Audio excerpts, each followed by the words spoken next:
মিষ্টি কুমড়া এমন একটা সবজি, যদি ভালো হয় খেতে, মনে হয় যে ইলিশ মাছ বা চিংড়ি মাছ দিয়ে রান্না করলে মনে হয় আরও ভালো লাগবে খেতে। তো আসসালামু আলাইকুম, সবাই কেমন আছেন? আশা করি ভালো আছেন। আমি আল্লাহর রহমতে অনেকটা ভালো আছি। তো প্রতিদিনের মতন কিন্তু আজকে নতুন একটা লং ভিডিও নিয়ে হাজির হলাম, খুবই ছোট্ট একটা ভিডিও। তো আশা করি ফুল ভিডিওটা সঙ্গেই থাকবেন। আর ভিডিওটা কিন্তু হচ্ছে দুপুর থেকে আর কি শুরু করলাম।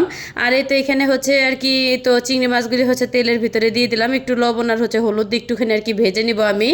তো বেশি হচ্ছে আর কি ভাজবো না, অতিরিক্ত চিংড়ি মাছটা ভাজলে দেখা যায় শক্ত হয়ে যায়।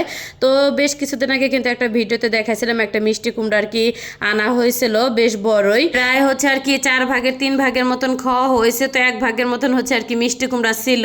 তো ভাবলাম যেহেতু আর কি ফ্রিজে হচ্ছে চিংড়ি মাছ আছে, তো চিংড়ি মাছ দিয়ে হচ্ছে রান্না করে ফেলি। আর মিষ্টি কুমড়াটা অনেক অনেক মিষ্টি ছিল আর কি খেতে। তো চিংড়ি মাছ দিয়ে রান্না করার পরে অনেক মজা লাগছে খেতে।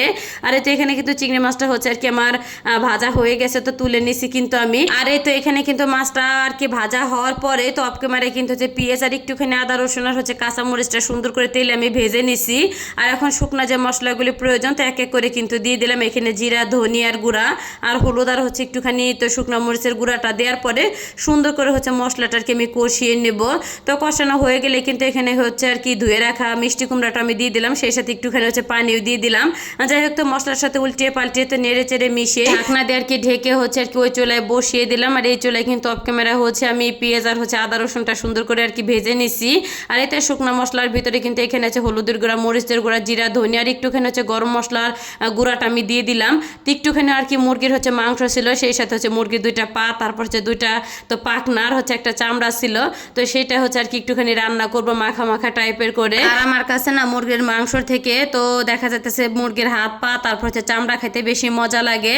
তো এই তো এখানে হচ্ছে আর কি মশলার ভিতরে দেওয়ার পরে তো উল্টিয়ে পাল্টিয়ে মশলার সাথে কিন্তু মিশিয়ে তো ঢাকনা দিয়ে ঢেকে তো বেশ কিছুক্ষণ কিন্তু হচ্ছে আমি আর কি রান্না করে নেব। আর হচ্ছে মুরগির মাংসর ভিতরে না একটুখানি আর কি ঝালটা বেশি দেওয়া হয়েছে, না হলে কিন্তু মুরগির মাংস খেতে তেমনটা আর কি ভালো লাগবে না। যাই হোক, আর এদিকে কিন্তু হচ্ছে মিষ্টি কুমড়া আর কি সুন্দরভাবে সেদ্ধ হয়ে গেছে। আর মিষ্টি কুমড়ার তরকারি রান্না করতে কিন্তু বেশি সময় লাগে না। তো একটুখানি আর কি নেড়ে চেড়ে হচ্ছে ভাজা আর কি চিংড়ি মাছটা দিয়ে দিব এখন। তো চিংড়ি মাছটা দেওয়ার পর আবারও সুন্দর করে আর কি নেড়ে চেড়ে হচ্ছে ঢাকনাতে ঢেকে তো 4-5 মিনিটের মতন হচ্ছে আর কি আমি রান্না করে নেব। যাই হোক, তো অফ ক্যামেরায় কিন্তু একটুখানি আর কি ঝোলের আমি পানি দিয়ে দিয়েছিলাম। আর এখন হচ্ছে স্বাদ মতন একটুখানি লবণ প্রয়োজন ছিল, তো লবণটা দিয়ে তো নেড়ে চেড়ে হচ্ছে আর কি এখন চুলাটা আমি বন্ধ করে দেবো। আর এইভাবে হচ্ছে চিংড়ি মাছ দিয়ে তো মিষ্টি কুমড়া তরকারি খাইতে কে কে পছন্দ করেন সেটাও কিন্তু কমেন্ট করে জানাবেন। যাই হোক, তো তরকারিটা কিন্তু আর কি আমার রান্না করা হয়ে গেছে। আর এদিকে কিন্তু হচ্ছে মুরগির মাংসটা কষানো হয়ে গেলে তো কিছুটা আর কি হচ্ছে আলু আমি কেটে রাখছিলাম, তো আলুটা হচ্ছে আর কি দিয়ে দিব। তো আলুটা দেওয়ার পরে সুন্দর করে আবারও নেড়ে চেড়ে তো ঢাকনা দিয়ে ঢেকে তো বেশ কিছুক্ষণ কিন্তু হচ্ছে আর কি আমি রান্না করে নেব। তো এদিকে কিন্তু হচ্ছে তরকারিটা আমার রান্না করা হয়ে গেছে, যেহেতু আর কি মুরগির হচ্ছে চামড়াটাও ছিল, এর জন্য কিন্তু অনেকটা পরিমাণে আর কি তেল উঠছে। একদমই আলু দিয়ে আর কি মাখা মাখা করে তরকারিটা রান্না করা হয়েছে, না খেতে অনেক অনেক বেশি মজা হয়েছে। আর হচ্ছে আজকের 2টা রান্নায় খেতে অনেক অনেক বেশি ভালো লাগছে। তো আজকের ভিডিওটা সবার কাছে কেমন লাগলো অবশ্যই কিন্তু কমেন্ট করে জানাবেন। তো আজকের ভিডিওটা এখানে শেষ করলাম, সবাই ভালো থাকবেন, আল্লাহ হাফেজ।